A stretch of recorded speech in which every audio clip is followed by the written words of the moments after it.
Bienvenidos a La Otra Aventura, un espacio dedicado al mundo de los libros. La escritora estadounidense Dorothy Parker dijo lo siguiente: si puedes atravesar el crepúsculo, vivirás toda la noche, eso solo los neoyorquinos lo saben. La emisión que pasó la semana pasada, hablamos de la ciudad de las luces, París.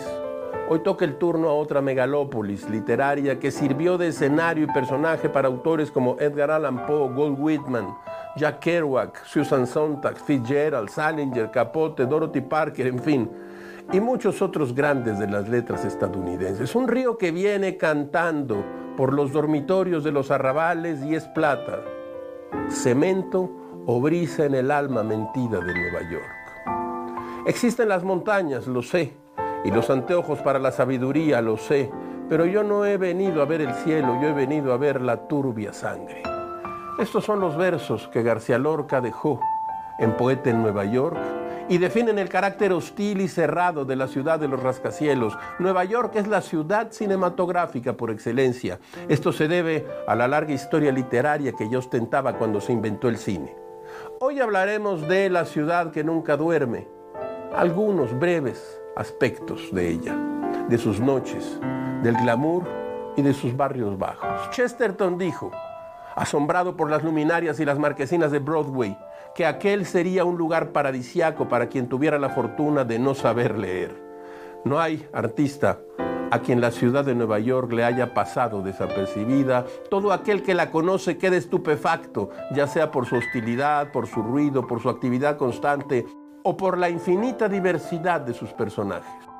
El padre del nuevo periodismo, Tom Wolfe, lo dijo con la precisión que acostumbraba. Uno pertenece a Nueva York instantáneamente. Uno le pertenece tanto en 5 minutos como en 5 años. Como todas las semanas les recuerdo que fue Adolfo Bioy Casares quien escribió que leer era la otra aventura y que la primera era, probablemente, la vida misma. Estamos pues aquí, en la otra aventura.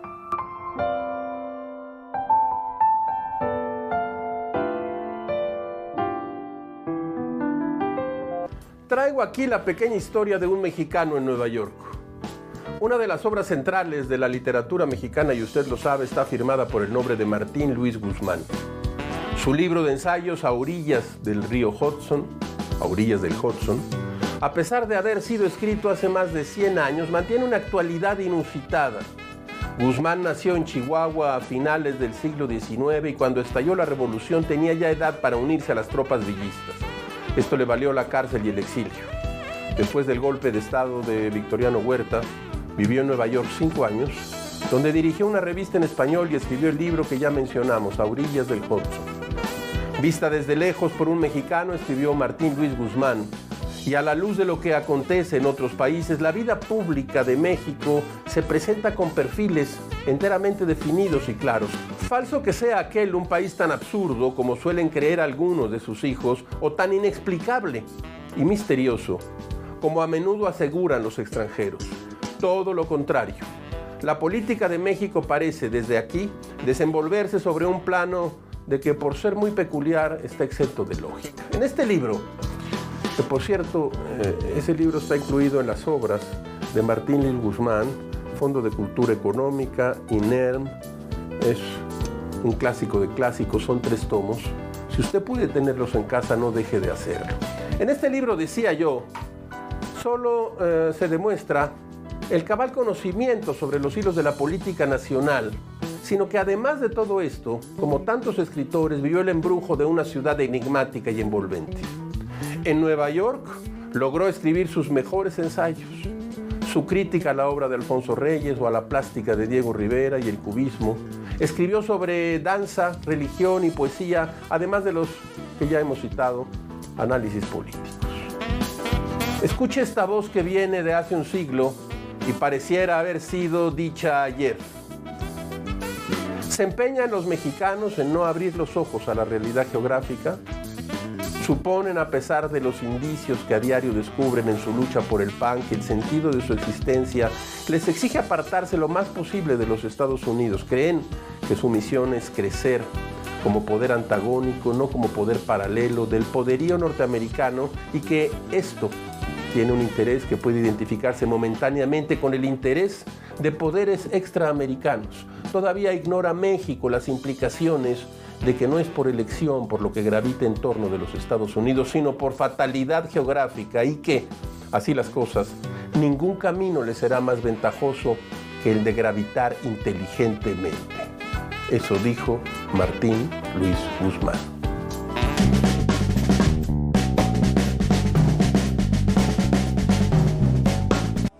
Nacido en Manhattan, Salinger pasó la historia de la literatura como uno de los más conocidos escritores, a pesar de solo haber publicado una breve obra que consta de 4 libros de relatos y una única novela. Veterano de la Segunda Guerra Mundial, Jerome David Salinger se convirtió, después de la publicación en 1951 de su obra más conocida, El guardián en el centeno, una especie de gurú para la juventud extraviada de los años 50, y su libro son una guía para la adolescencia infeliz. Salinger ya había publicado en la revista Esquire un relato sobrecogedor titulado Un día perfecto para el pez plátano. En él, Salinger presenta a la familia que desarrollaría en sus libros posteriores, los Glass, comenzando por Seymour, el mayor de los hermanos.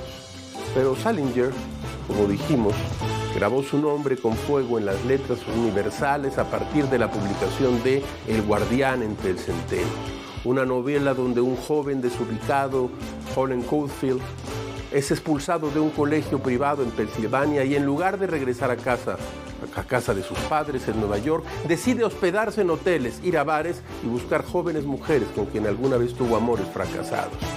En la novela, cuya acción discurre en el lapso de una semana, la voz de Holden va dando forma al personaje y su postura frente al mundo en una sola. El mundo adulto, sus compañeros, sus maestros, sus padres, todos son unos hipócritas. Como un viejo encerrado en el cuerpo de un adolescente, el temperamento huraño de Holden Caulfield cautivó a varias generaciones de jóvenes estadounidenses e inauguró lo que después se llamaría contracultura. Irreverente, coloquial y antisistema, la voz del guardián entre el centeno azuzó la subversión juvenil, el nihilismo, frente a una generación adulta que volcaba todas sus expectativas en el conformismo y las apariencias. El adolescente con espíritu de anciano que protagoniza esta novela dejó trillado en el camino la gran obra de la rebelión juvenil que le precedería: el rock, la cultura hippie y las manifestaciones en contra de la guerra de Vietnam. Tiene un germen todo esto en esta novela, que no solo es una de las mayores obras del antisistema en la historia de la literatura, sino que es, hasta la fecha, un fenómeno de ventas internacional. En un pasaje de la novela se puede leer al personaje principal decir lo siguiente sobre los libros que le gustaba leer.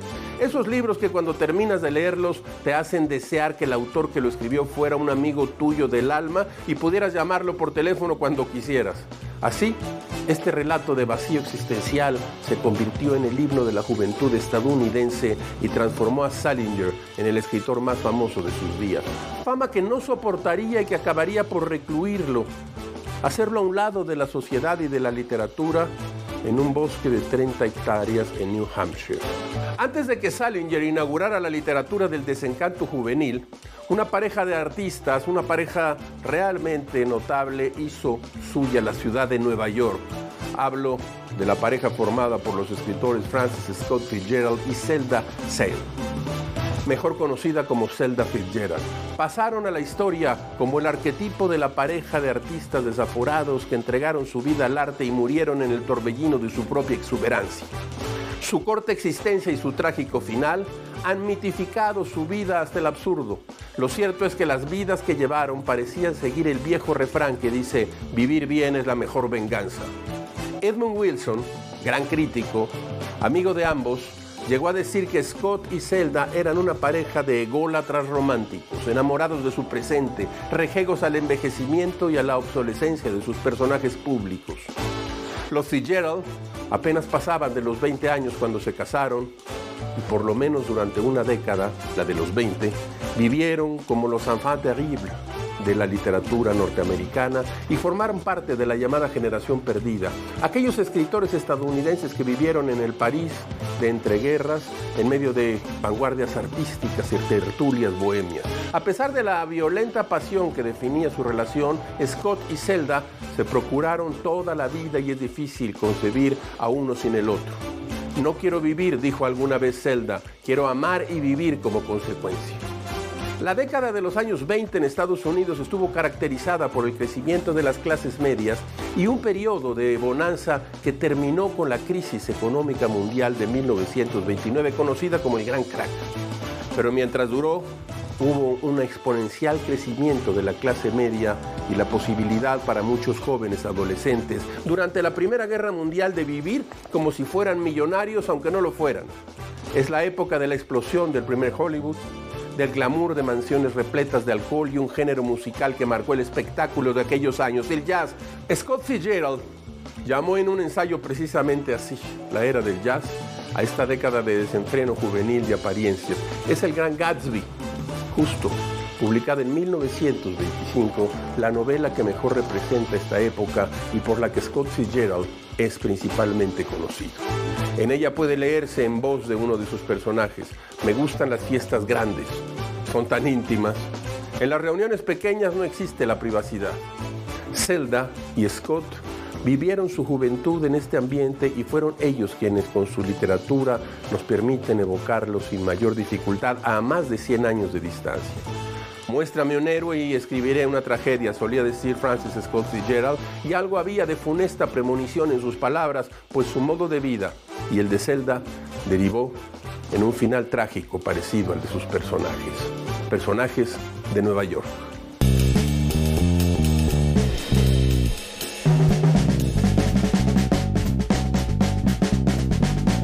El viernes 25 de octubre de 1929, Joseph Mitchell llegó en tren a Nueva York, donde comenzaría su carrera como periodista a los 21 años. Un día antes, la bolsa de valores había colapsado y una profunda crisis económica ensombrecería el panorama de una ciudad que crecía a pasos agigantados. A pesar de ello, Mitchell se las arregló para encontrar trabajo en el periódico The World. Su talento en la crónica lo llevó pronto a colaborar en diarios como The Herald Tribune, The Telegram y luego en la revista The New Yorker, donde trabajó hasta su muerte a los 86 años de edad. Durante varios años en sus colaboraciones en The New Yorker, Mitchell se ocupó de escribir perfiles de personajes peculiares de la vida neoyorquina. De estos perfiles destaca el caso de Joe Gould. En su reportaje, Mitchell escribió: de 1942 a 1952 estuve sumamente implicado en la vida de Gould. Pasé un montón de horas escuchándolo. Lo escuché sobrio y lo escuché borracho. Lo escuché cuando estaba abatido y dócil y cuando estaba incoherentemente exaltado. De acuerdo con el propio reportaje de Mitchell, Gould llegó a Nueva York en 1916 sin dinero ni empleo, huyendo de su familia, una de las más ricas y antiguas de Nueva Inglaterra. En su juventud, Gould vivió en Boston, asistió a la Universidad de Harvard, como su padre y su abuelo, pero su lugar, en sus propias palabras, estaba en Nueva York. Junto con los proscritos, los marginados, los náufragos, los mallogrados, las promesas eternas, los desgraciados y los impotentes. Gould tenía un carácter disparado, era obstinado, engreído, chismoso, sarcástico y grosero. Pero lo que más llamó la atención de Mitchell fue el proyecto en el que aquel hombre vagabundo estaba trabajando. En sus cuadernos, Gould recogió durante 25 años un sinfín de conversaciones y situaciones ocurridas en las calles de Brooklyn y Manhattan. Gould llamaba a su proyecto de libro una historia oral de nuestro tiempo. Y para 1942 aseguraba tener más de 9 millones de palabras escritas. En un fragmento titulado El profesor Gaviota, Mitchell asegura que Gould no vivía sin preocupaciones, pues sufría el tormento constante de lo que llamaba la Trinidad: intemperie, hambre y resacas, es decir, crudas. Dormía en bancos de estaciones, de metro, en los suelos de estudios de amigos y en albergues para vagabundos, los Bowery. En materia de carencias, decía Gould, soy la máxima autoridad de Estados Unidos. El reportaje completo que Mitchell publicó por partes en The New Yorker puede encontrarse en el libro El secreto de Joe Gould. Cuando este ejemplar vio la luz, se publicó en 1996, escritores como Julian Barnes, Martin Amis y Doris Lessing aseguraron que aquellas piezas periodísticas eran un verdadero acontecimiento de las letras anglosajonas del siglo XX. ¿Qué le parece a usted a esta historia del vagabundo que escribió 9 millones de palabras para una historia oral de Nueva York?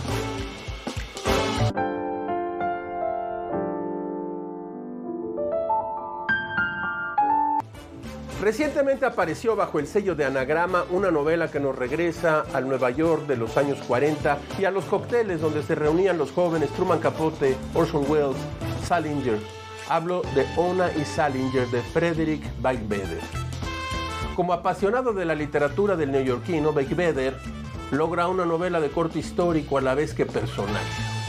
Hemos traído a esta sección el inicio de este viaje al pasado, a una ciudad que ya no existe, al Nueva York antiguo que fue arrasado por el Nueva York moderno, acción que se repite una y otra vez haciendo de esta capital literaria un palimpsesto extraordinario en la historia de la humanidad. Escuche usted el inicio de Ona y Salinger, del escritor Beigbeder. En Nueva York, en 1940, todo el mundo fumaba en todas partes. En los bares, en los restaurantes, en los taxis, en los trenes y sobre todo en el Store Club. Al salir, a uno siempre le picaban los ojos y el pelo le olía a tabaco. La gente se arruinaba la salud más que hoy en día, ya que nadie les reprochaba que hicieran aumentar el déficit de la seguridad social, que ni siquiera se había inventado. Eran casi las 11 de la noche.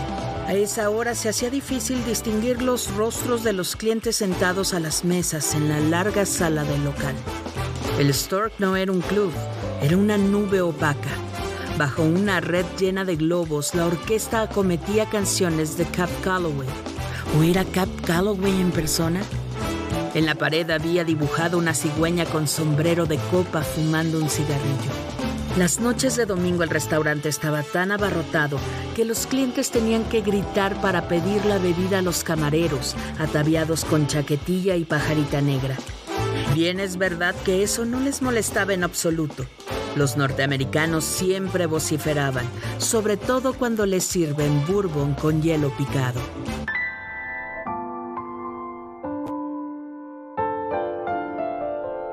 Porque sabemos que el mundo cambia, nosotros evolucionamos con él. Y en ADN 40 seguimos transformándolo. Aquí le presentamos nuestro momento ADN 40. Nos convertimos en la central de noticias que te mantiene informado. Tenemos buenas noticias. Vamos directamente con la información. Y conectado al mundo en tiempo real. Dejamos los foros de televisión y nos vamos a donde se mueve la información. Acompáñenos con las noticias. Porque tenemos una cobertura nacional e internacional. Que aquí todos los días informamos. Con los mejores periodistas y líderes de opinión que te informan. Prepárese para informarse porque arrancamos de una vez. Desde todas nuestras plataformas. Estamos a través de la televisión, por supuesto, a través de nuestras plataformas, de todas las plataformas acompañándolo. Descubre la nueva programación, porque si nos buscas, nos encuentras. La tele evoluciona. ADN 40. Siempre conmigo. Distrito de Columbia. Colapso de la línea 12 del metro. Una sociedad que no está acostumbrada. Los efectos robaron un automóvil. Alcanzó un nuevo récord histórico al ubicarse 9.1. Como seguro médico, dental y también planes de seguro. Como cada tarde estamos en su pantalla, pero también en las calles de la Ciudad de México. De la ciudad de Tamaulipas, una pipa de gas que intentaba ganarle el paso al tren terminó. Me recibes y te recibo. ADN 40, siempre conmigo. Evolucionar.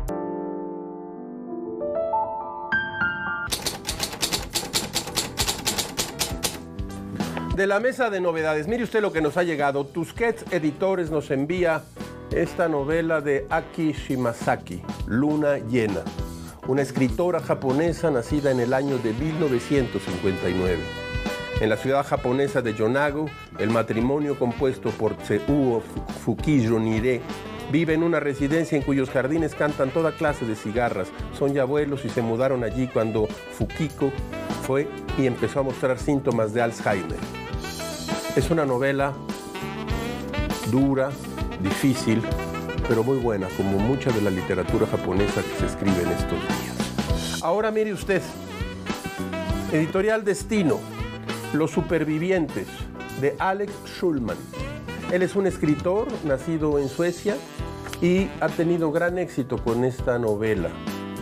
Benjamin, Pierre y Nils regresan a la cabaña familiar junto al lago donde 20 años atrás una tragedia cambió el curso de sus vidas. Han venido a esparcir las cenizas de su madre y a enfrentarse a su pasado. Distanciados por el tiempo y por aquello que sucedió, sus vidas han seguido rumbos muy distintos, pero siempre han estado unidos por la historia que los define y por una pregunta que quedó sin responderse. Cambió sus vidas para siempre, además. ¿Qué sucedió realmente ese día de verano cuando todo se hizo pedazos? Alex Schulman. Y nos llega también de Espasa este libro de Pedro Ángel Fernández Vega. Es una novela, pero es también un libro de historia. Es un libro de historia, pero es también un documento. Se trata de Roma 2006 a.C., en el mercado de los esclavos. 20 años más tarde, Hispala, la pequeña cabrera que nunca conoció a su padre, pues el suyo se alistó en las tropas de Aníbal antes de que naciera, tendrá un papel principal en la tragedia que truncó la vida de 7,000 romanas, nobles y plebeyas, libertas y esclavas. Un libro de lo más interesante. Va usted a aprender mitología, historia del Imperio Romano. Bacanalia, de Pedro Ángel Fernández Vega. De la mesa de novedades.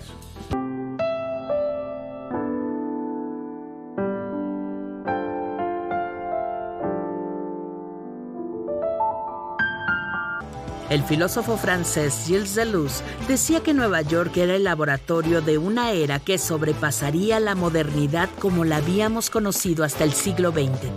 Para el escritor Henry James, que nació en Nueva York y vivió gran parte de su vida en Inglaterra, la gran urbe estadounidense era el ejemplo perfecto de la vulgaridad de una civilización regida por el poder de las máquinas, el dinero y la inundación humana producto de las migraciones. Lo cierto es que Nueva York es un cúmulo de sueños alimentados por las postales de los parientes pioneros. La tierra de la abundancia no existiría como la conocemos ahora sin las comunidades asiáticas, italianas, irlandesas, judías, puertorriqueñas, cubanas, mexicanas y un largo etcétera. Nueva York ha sido puerto, industria y vanguardia, escenario de un sinfín de novelas y películas, de derechos civiles, militancias y abrumadores contrastes. No hay duda de que los ecos de Nueva York, desde principios del siglo XX, resuenan en todas las grandes urbes del mundo.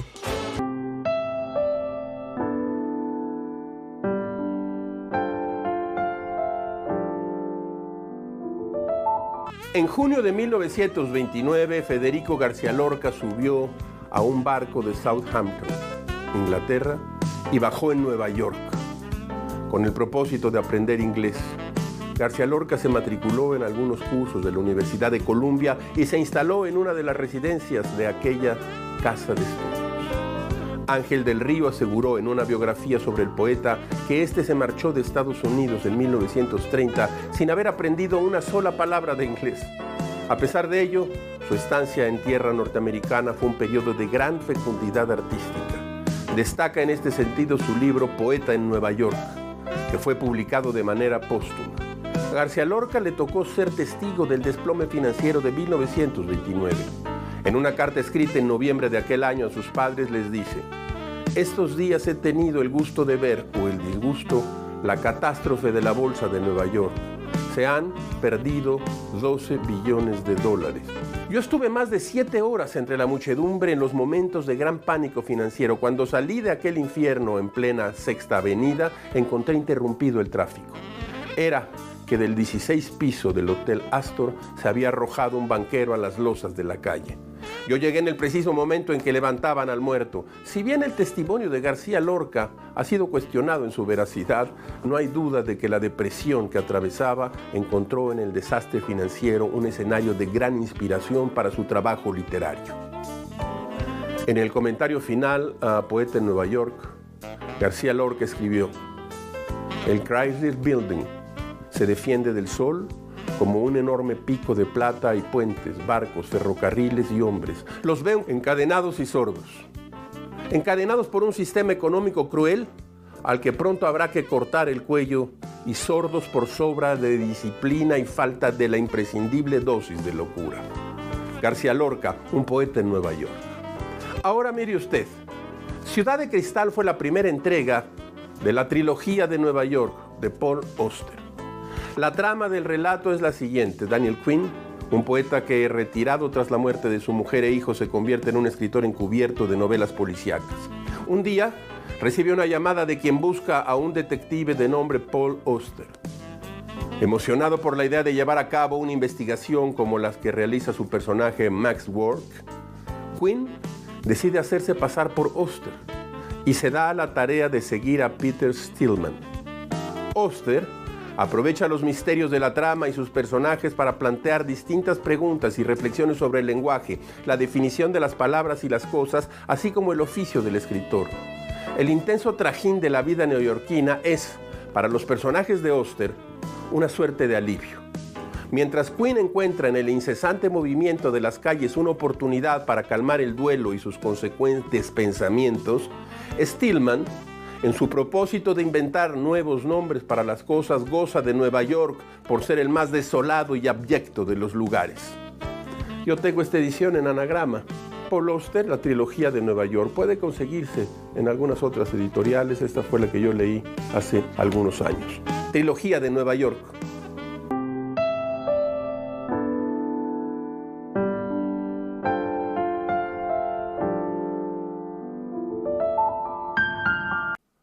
Como todas las semanas, usted encontrará aquí, usted lo sabe, un espacio para la felicidad de las frases célebres, esas que se pueden repetir aquí y allá. Escuche usted esta. 100 veces he pensado que Nueva York es una catástrofe y 50 veces que es una hermosa catástrofe. Le Corbusier. Hemos llegado al final de esta emisión y de esta aventura. Soy Rafael Pérez Gay y los espero aquí la próxima semana. Abres una puerta y aparece un mundo. Eso es un libro.